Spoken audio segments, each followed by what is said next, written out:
सकते। उन्होंने कहा कि हम एज अ स्टेट डिक्लेयर नहीं कर सकते किसी कोई नॉन मुस्लिम है या मुस्लिम है, और said that is the same opinion that I also have.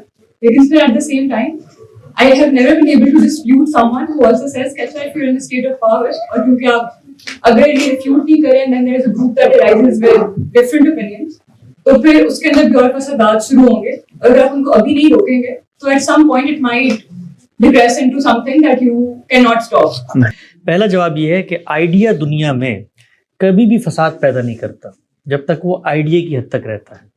Idea आपका है, जो आइडिया आप रखती हैं आप रखें, मेरा जो आइडिया मैं रखूंगा उससे कोई प्रॉब्लम नहीं। ये जो लोग कहते हैं ना कि फिर हम सोसाइटी में उनको इस चीज़ की याद दे दें, भाई आप कैसे याद देते? अल्लाह मैंने याद दी हुई है, आपसे याद मांग कौन रहा है? अल्लाह ताला कहते हैं कि ये दुनिया मैंने बनाई थी, मैंने बनाई है, और मैंने इसमें 2 रास्ते खोल दिए हैं और ये क़यामत तक खुले हुए हैं। ये उनके लिए नहीं, मुशरिकीन के लिए भी खुले हैं जो आपकी सोसाइटी में रहते हैं। ये मेरे पास ये इख्तियार नहीं है। अच्छा, अगर आपने आइडिया के अंदर जिस आइडिया से आप डिसएग्री करते हैं पाबंदी लगानी है ना, सोसाइटी में कोई सुने ना, मुतासिर ना हो, फिर उसको अपनाएगा, फिर ये होगा, तो फिर कंसिस्टेंट रहें अपने इसमें। तो फिर इस उसूल के मुताबिक पूरी की पूरी जो शियों की जमात है अहले तशय्युअ की, वो आप पूरे सुन्नी स्कूल ऑफ थॉट को दीन से डेविएट समझती है। तो या तो आप उनके बारे में फैसला करें और उनके मुल्कों में वो हमारे बारे में फैसला करें। अच्छा, फिर उसके बाद आपके अपने मुल्क के अंदर ये तो बहुत बात की बात है, ये जो बात कर रही है रिसालत के मामले में इख्तलाफ हो गया, जो अल्लाह मियां के साथ हम कर रहे होते हैं, यानी शिर्क कर रहा है मुसलमानों का एक तबका पूरे बड़े सगीर में, कब्रों को पूछता है, वहां हमें कोई हसासियत नहीं होती जी कि ये तो दीन के तसव्वुरात मस्ख हो जाएंगे। और देखिए, तौहीद असल है दीन में, ये रिसालत असल है।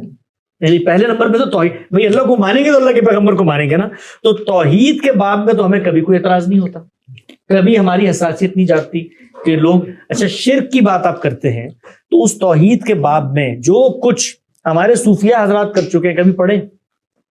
आगे बढ़ के मैं आ रहा हूँ, मुझे आपकी बात बिल्कुल वाज़ेह है, मैं आपके सवाल का जवाब दूंगा।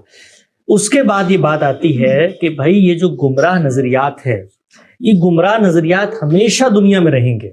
सवाल ये है कि गुमराह नजरियात पेश करने वाला अपनी आइडेंटिटी सोसाइटी में क्या बता रहा है।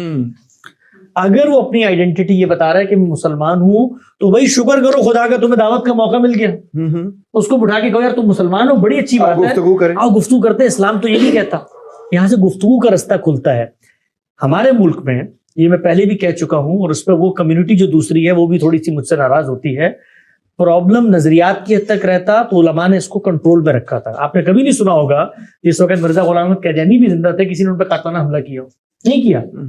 प्रॉब्लम कब बना? जब पॉलिटिकल प्रॉब्लम बनता है, जब आप भी अपनी पावर को स्टेट में दिखाना चाहते हैं और दूसरा तबका भी पावर, तो इट्स अ पावर पॉलिटिक्स। यहाँ पर दोनों तबका, मजहबी तबका भी और वो भी, वो डोमिनेशन चाहते हैं। आप अगर पढ़ें हिस्ट्री को तो बलूचिस्तान का एक खित्ता उन्होंने हासिल करने की कोशिश की, फिर पाकिस्तान के अंदर काफी कोशिश हुई, तो बेसिकली एक इनसिक्योरिटी है दोनों जानिब, उसका ये नतीजा निकला। दीनी लिहाज से हम किसी शख्स के ऊपर जुबान नहीं खोल सकते। तो अब ये पावर पॉलिटिक्स के अंदर जा रही है बात, फिर what do you do with one? तो मैं दोनों को समझाऊंगा कि जो काम आपने किया वो भी गलत था, जो काम आप करने जा रहे हैं वो भी गलत था।